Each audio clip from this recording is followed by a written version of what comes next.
नमस्कार दोस्तों। आज मेरी पहली क्लास है हड़प्पा सभ्यता के ऊपर, जो कि हमारे +2 क्लास का पहला पार्ट है, जिसका नाम है ईंट मन की अस्थियाँ। देखो 1920-21 की बात है, तो हमारे भारत में जो रेलवे ट्रैकिंग का काम हो रहा था, मतलब रेलवे लाइन बना रही थी। तो पाकिस्तान में एक जगह है हड़प्पा, तो वहाँ पे जो है हमें रेल की लाइन बिछानी थी, ट्रैक तैयार करना था। तो वहाँ पे कोई भी काम हम करते हैं तो वहाँ पे खुदाई करनी पड़ती है। तो हमने वहाँ पे जो है खुदाई की। जैसे ही हमने वहाँ पे खुदाई की तो वहाँ पे हमें क्या मिला, हमें वहाँ पे ईंट मिली, ईंटें मिली, बहुत से मनके मिले, मनके मतलब बहुत से गहने मिले, कुछ सोने के गहने मिले, चांदी के गहने मिले, ईंटें मिली, जो भी सामान जो है वो एक घर बनाने के लिए यूज़ होता है वो मिली। हमें बहुत सी हड्डियाँ मिली। तो जैसे हम वो खुदाई की तो हमें कोई घर से रिलेटेड सामान मिला, कोई गहनों से रिलेटेड सामान मिला, कोई किसी जानवर की अस्थि मिली, किसी इंसान की अस्थि मिली, बहुत कुछ मिला। तो जब ये खोजते खोजते थोड़ा बहुत मिला तो ये बात अंग्रेजी सरकार तक पहुंच गई। फिर अंग्रेजी सरकार ने इसे बड़े पैमाने पर खुदाई की। तो जैसे ही हमने खुदाई की, खोदते खोदते हमें ऐसा लगा कि एक बहुत बड़ा गांव मिल गया। चलो गांव मिला, गांव के बाद एक बहुत बड़ा जिला मिल गया, जिले के बाद एक बहुत बड़ा राज्य, राज्य के बाद एक बहुत बड़ा देश। ऐसे देखते देखते हमें एक बहुत बड़ी सभ्यता मिल गई। और ये सभ्यता कितनी पुरानी थी, आप लोग सोच भी नहीं सकते। आज से 4000 साल पुरानी सभ्यता। इस सभ्यता को हड़प्पा सभ्यता नाम दिया गया। हड़प्पा सभ्यता क्यों? क्योंकि सबसे पहले जो है इस खुदाई से जो भी हमें सामान मिला वो हड़प्पा नामक जगह पे मिला।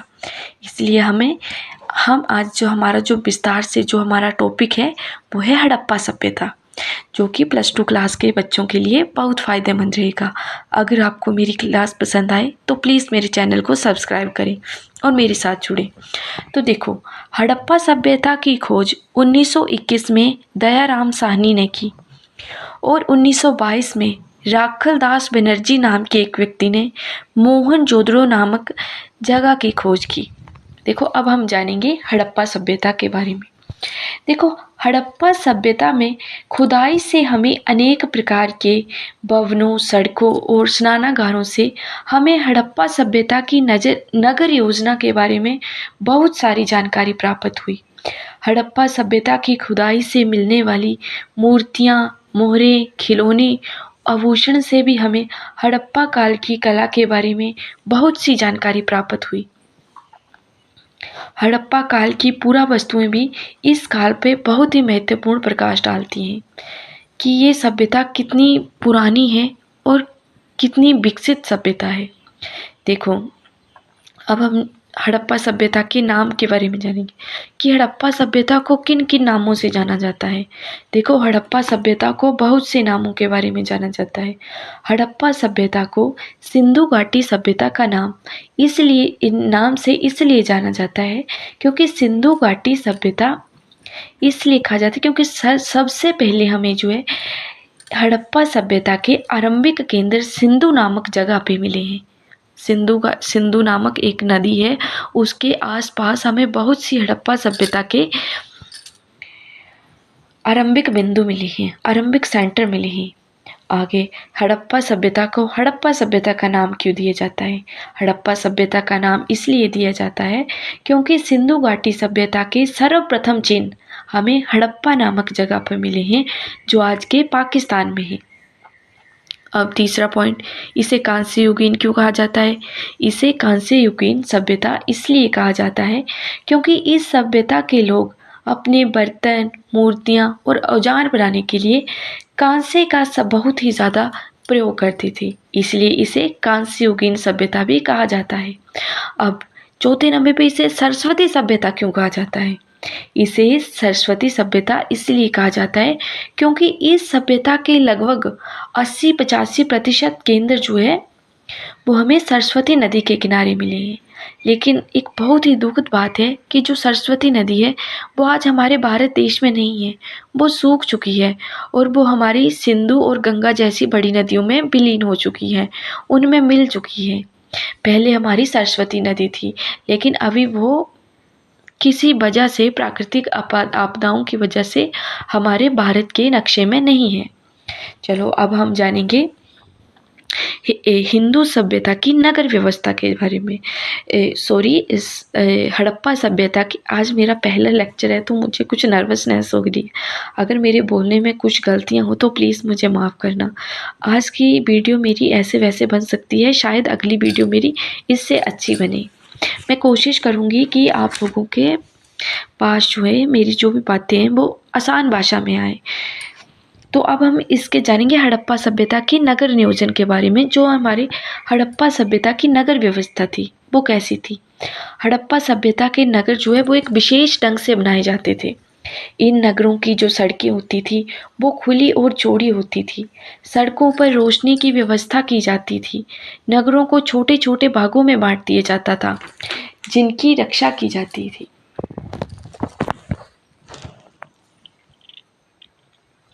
लोगों के मकान भी एक जैसे होते थे। ये मकान खुले, पक्के और हवादार होते थे। कुछ मकान एक या दो से अधिक मंजिलों के भी होते थे। प्रत्येक मकान में एक रसोई घर होता था, कुआं होता था, बाथ टब होता था।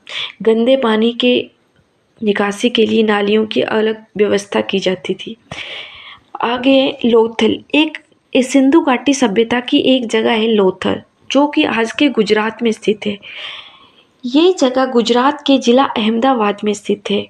इस नगर की खोज जो है 1955 में हुई थी SR नाम के व्यक्ति ने। ये नगर अपनी एक बहुत बड़ी बंदरगाह के कारण विख्यात था। इस बंदरगाह में पश्चिमी एशिया के देशों में बहुत बड़ा व्यापार चलता था। इसके अतिरिक्त इस बंदरगाह में मनके बनाने के उद्योग भी थे। देखो इतनी डेवलप थी ये कि उस समय उद्योग चलते थे। यहाँ से हमें बहुत से खंडहरों से हमें हड़प्पा सभ्यता के स्नानागार, सड़कें और नालियों के बारे में भी विशेष जो है ज्ञान प्राप्त हुआ है। अन्य नगरों की भांति लोथल के दुर्ग को दीवार से घेरा नहीं गया था। इसे कुछ ऊंचाई पर बनाया गया था। देखो जो लोथल के जो दुर्ग है ना, इसे एक ऊंचाई पर बनाया गया था। देखो हमें जो हड़प्पा सभ्यता के बारे में जो कुछ भी जानकारी है वो हमें खुदाई से ही पता चली है। देखो 1921-22 की बात है, तभी से हमें पता लगने लगा था कि भारत के आज से हजारों साल पहले एक बहुत बड़ी सभ्यता थी। एक बहुत बड़ी सभ्यता थी जैसे कि हमारे भारत की है। तो गुजरात में भी देखो कितना कुछ जो है वो डेवलप हो चुका था। आगे हम धोलावीरा नगर है ना, ये भी गुजरात में ही है। इस नगर की खोज भी जो है 1967-68 के आसपास हुई थी। इस नगर में जो बड़े पैमाने पे हमें इन्होंने उत्खनन काम किया था। ये नगर जो है वो 100 हेक्टेयर क्षेत्र में फैला हुआ था। ये भारत के हड़प्पा सभ्यता का सबसे बड़ा नगर था। ये नगर अपने भवन निर्माण कला में और जल निकासी व्यवस्था और मनके बनाने के लिए बहुत फेमस था। यहाँ से मनकों में छेद करने के विशेष उपकरण जो है बड़ी मात्रा में उपलब्ध हुए हैं। यहाँ बड़ी मात्रा में जो जलाशयों के साक्ष्य भी हमें देखने को मिले हैं। इनका प्रयोग खेतों की सिंचाई के लिए किया जाता था। देखो कितनी डेवलप थी कि आज से 4000 साल पहले खेतों की सिंचाई के लिए यहाँ पे बहुत बड़े जलाशय बनाए गए थे। अब हम जानेंगे हड़प्पा सभ्यता की जल निकास के बारे में कि हड़प्पा की जो नाली व्यवस्था थी वो कैसी थी। देखो हड़प्पा सभ्यता के लोगों में गंदे पानी के निकास के लिए नालियों में एक बड़े वैज्ञानिक ढंग से व्यवस्था की हुई थी। घरों की नालियाँ जो है वो गली की बड़ी नालियों में गिरती थी और शहर से बाहर किसी बड़े नाले में चली जाती थी। इन नालियों में किसी को भी कूड़ा आदि फेंकने की अनुमति नहीं थी। देखो कितने ध्यान की बात है कि उस समय सफाई व्यवस्था का कितना ध्यान रखा जाता था। आज से 4000 साल पहले हमारे भारत में कितनी साफ सफाई की जाती थी।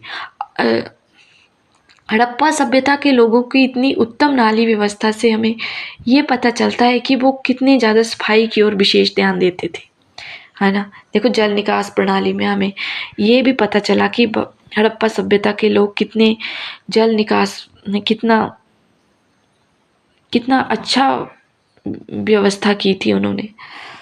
अब हम जानेंगे हड़प्पा सभ्यता के मनके। देखो आपके लेसन में भी ये शब्द आता है, लेसन के नेम में मनके। तो अब हम मनके के बारे में जानेंगे कि क्या है हड़प्पा सभ्यता के मनकों के बारे में राज। देखो हड़प्पा सभ्यता के इसमें मनके बनाने के लिए विभिन्न प्रकार के पदार्थों का प्रयोग किया जाता था। देखो ये पदार्थ जो है वो +2 क्लास के बच्चों के लिए उनके पेपर में भी पूछे जा सकते हैं।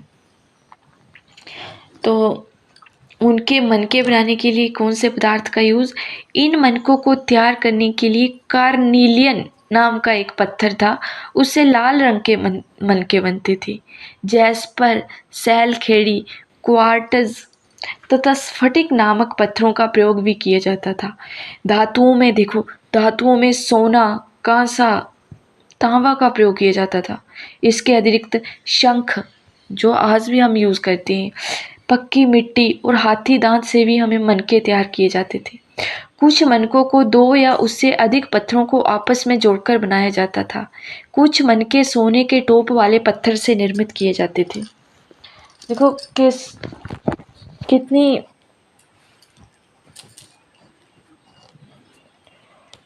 आश्चर्य की बात है कि उस समय के लोग जो आभूषणों को कितना शौकीन रहे होंगे, तभी तो मनके बनाए जाते थे ना। और कितनी धातुओं का प्रयोग किया जाता था, सोने का यूज़ किया जाता था कि आज देखो हमारा सोना कितना महंगा है। अब हम जानेंगे हड़प्पा सभ्यता के आर्थिक जीवन के बारे में।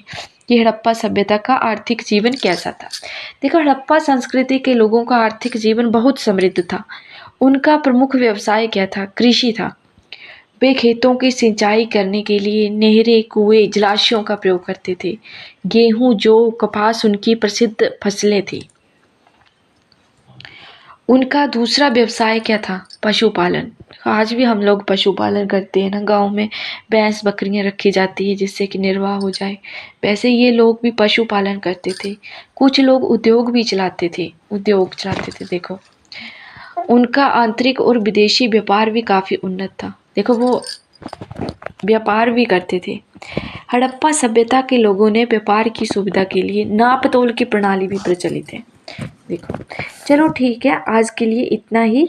आप लोग मेरे लेक्चर को ज़रूर समझिए। आज मेरा पहला लेक्चर था तो शायद मुझे समझाने में कुछ गलती हुई होगी, तो प्लीज़ मेरी सहायता करो। Thank you. मेरे चैनल को सब्सक्राइब करो। Thank you.